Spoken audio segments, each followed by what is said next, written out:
Friday, and tonight you might be having a hard time not having a drink. So today I'm going to give you a little bit of motivation in my 7 rules of sobriety. Let's get to the video.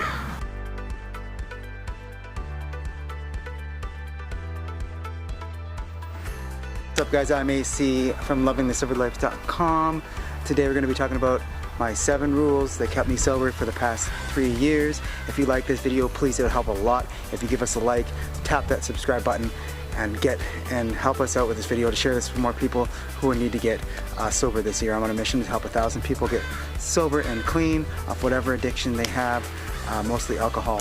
And today we're going to be talking about my 7 rules that helped me stay sober for the past 3 years. And rule number 1 is I had to ignore the norms of society. Society always wants you to drink. Society always wants you to go and party. Society wants you to go spend money on all these things that are unnecessary. And society has convinced themselves that alcohol tastes good, and it really doesn't. Alcohol is actually a poison. So just remember that you are the number one for not wanting to drink this poison, and you are the number one who wants to have a happy, healthier life, and you are the number one who wants to better themselves and have a decent living. And those people who are out there doing that are just upset because they can't stop doing what they want to do, and they have a bad habit, and they want you to drag you down. So I had to ignore the norms of society, because society, my motto is don't be the same as everybody else, because that is where society is going wrong. Most people, or 99% of people, are unhappy, unhealthy, and you don't want to be in that group. You want to be in the 1% that's living a happy, healthy life. So just remember that you are the normal one, and that society is on the outside of this one, and they've been tricked and manipulated by the alcohol industry to think that alcohol is good for you, and think that alcohol tastes good, and think that going out and partying is going to make you happy and get you girls and all this stuff. Number 2, I had to understand pain. Pain is a bigger driver than pleasure, because you see, we do 2 things.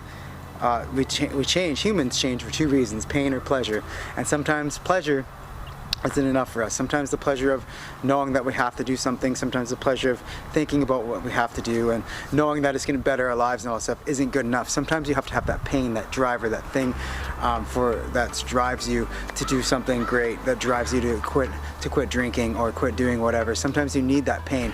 So I had to understand that the pain in my life had to be a bigger driver than the pleasure. So the pain in my life was not being hungover, not having money, not being able to do the things to do, not remembering what I did the night before. All those things that were painful in my life, I had to use those to propel me forward and quitting drinking. And so what I would basically do, if I was you, was I would get a list, put a line down the middle. Got this from Sober Leon and also Tony Robbins, so props to them. But get a list, put a line down the middle, put pain on one side, pleasure on the other, and just write out all the painful things that are going to happen if you don't quit drinking in the next 2 years, 10 years that you're even going to be alive in that time, and then all the pleasurable things that are going to happen when you do. And sometimes you need to use the painful things to drive you to get to the pleasurable things. So yeah, understand pain and pleasure. And a good book to read is Awaken a Giant by Tony Robbins. He is the master at pain and pleasure. He's the master at changing people's lives. So check that book out. For 3, we need to understand that it's okay to be uncomfortable. You're going to be uncomfortable a lot of time. You're going to be uncomfortable anytime you step outside your comfort zone, but especially if you're trying to do something out of the norm, like quit drinking.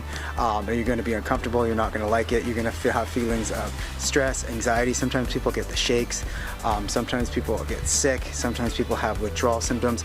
All these things are uncomfortable, but the uncomfortable things in life are the way that you grow. And if you don't get uncomfortable, you're not going to grow. So you have to be able to step outside your comfort zone. I had to be uncomfortable just to get the process started, and just to continue on and realize that comfort is the killer sometimes, and that you need to seek the discomfort, because the discomfort in your life is where you need to go, and being comfortable is holding you back and staying. And that's where 99% of people live, is in the comfort zone. So you don't want to be in that zone. You want to get out of the comfort zone and be uncomfortable. So just be okay with being uncomfortable is the tip number 3. It's going to be uncomfortable, but it's worth it in the long run.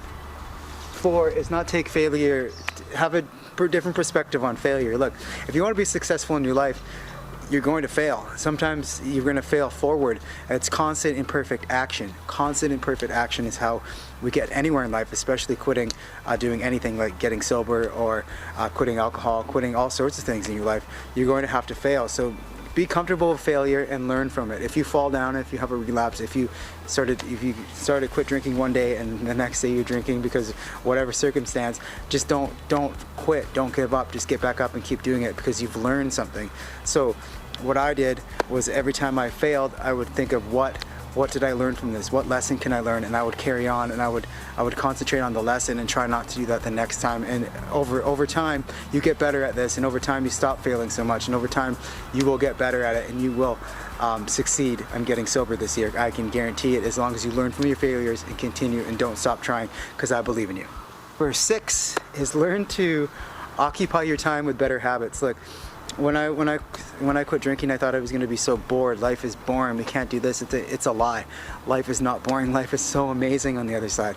But you have to understand that you have an addiction, you have a problem with alcohol, and alcohol is actually making you think that you're doing something fun when you're really not. You're just kind of sitting at home doing nothing alone or with your spouse or whatever, and you're not actually doing anything fun. So the boredom myth, it's a myth that everything's going to be boring, because everything is so much more exciting. Life is so much more vibrant when you don't have addictions holding you back. So when you think you're going to be bored, I would just say, stop and think, what can I replace this habit with? I replace this habit with writing books. I replace this habit with starting my online business this year. I'm going to replace this habit with spending time with my family. I want to replace this habit with doing the things I used to do that I love. And you can put that into that pain and pleasure list as pleasurable. What am I going to replace these habits with? Because habits are going to be there either way. We have good habits, we have bad habits, and our subconscious mind takes all this stuff in, and it creates habits for us, good or bad. So what habits are you going to replace this with? And hopefully you don't get addicted to other things like cigarettes or coffee, those kinds of things. Like, what good habits can you do? Can you read 10 pages of a good book every day? That's a good habit. That'll expand your mind. Can you meditate? That's a good habit. That'll take up your time. Can you spend time with your family? Do you play an instrument? Do you want to start an online business? Do you want to be successful? All these things, you replace those with replace the alcohol with good habits, and your life will get a lot better on the other side. Number 6 is find your sacred time and keep it sacred. Stress and anxiety are the one thing that are going to make you want to start drinking again or want to start doing those bad habits. And what happens is, if you don't take time for yourself and you don't relieve that stress or find better ways to relieve stress and have your own time, then you're not going to be able. This is not going to work for you, because you need to take care of your own mental state. So I wake up in the morning. I try to wake up in the morning every day at 6 o'clock, 5:50 actually, just because I have kids, I have a family, and by the time 8 o'clock rolls around, it's all focused on them. So I need to have that sacred time. I need to meditate in the morning. I need to work out. I need to have those good habits in the morning, so it sets up my day. So when is your sacred time? It doesn't have to be in the morning. I'm not saying wake up at 5 a.m., but you do need to take at least, even a half an hour, 20 minutes to sit by yourself. Maybe start a mindfulness practice, start meditating, start reading books, have that time to yourself, because having time to yourself is not selfish. It is a good thing to do, and having time for yourself will definitely help you. And keep that time sacred. Schedule it. Do it 5 days a week. Do it 6 days a week. Do it 7 days a week if you can. This because you want to keep that time sacred, so that you can, so that you don't, mind doesn't get all messed up, and that you start stressing out about things, and then you don't have anything to deal with your stress except alcohol. So yeah, find your sacred time and keep it sacred. Just be okay with saying no. Like I said before, the norm of society is saying that alcohol is good, you need to drink, it's a social thing, but be okay with saying no. Just say no, I don't. And you don't have to explain yourself. You don't have to explain yourself to anybody. Nobody needs to know why you're quitting alcohol. Nobody needs to know why you're getting sober. Nobody needs to know that except you and those people that you want to let know. So and don't let people peer pressure you. People are gonna ask you, hey, do you want a beer? Do you want this and that? You go to a social gathering, it's hard, but you gotta learn to say, just be okay with yourself and say no, and practice saying no. Say no to other things in your life too, because saying no is actually going to help you get the yes that you want in your life. So practice saying no. It's definitely a skill you need to learn, but it's definitely a good skill that's going to take you on a lot farther than saying yes to everybody and giving in to peer pressure and all that stuff. So just be okay with saying no. I know that it's hard, and I know that sometimes the people that we love that are closest to us are going to pressure us. People that we don't know are going to pressure us. Place is going to pressure us. All the society is going to pressure us. But just be okay with being different, man. We got to be a little bit of a rebel here, and we're on the outside. We're on the outside outskirts. We're the people that are trying to get 1% better every day, and society is 99% of them are happy, unhealthy, and they don't want to get better and they don't want you to get better, because once you get better, then they got to think about their own lives. So just learn to say no. It's going to help you a lot on your journey. So I'm AC from lovingthesoberlife.com. This has been my 7 rules of sobriety that have helped me. I hope it helps you. And hey, it's Friday night, so go make some good choices tonight. Start some new habits. And tomorrow morning you'll wake up feeling better, not hungover, sick, depressed, and not remembering what you did last night. Have yourselves a meaningful day. Remember, if you only do 1% better every day, that's 365% in a year, and that's pretty damn good. Stay sober, stay happy, have yourselves a meaningful day.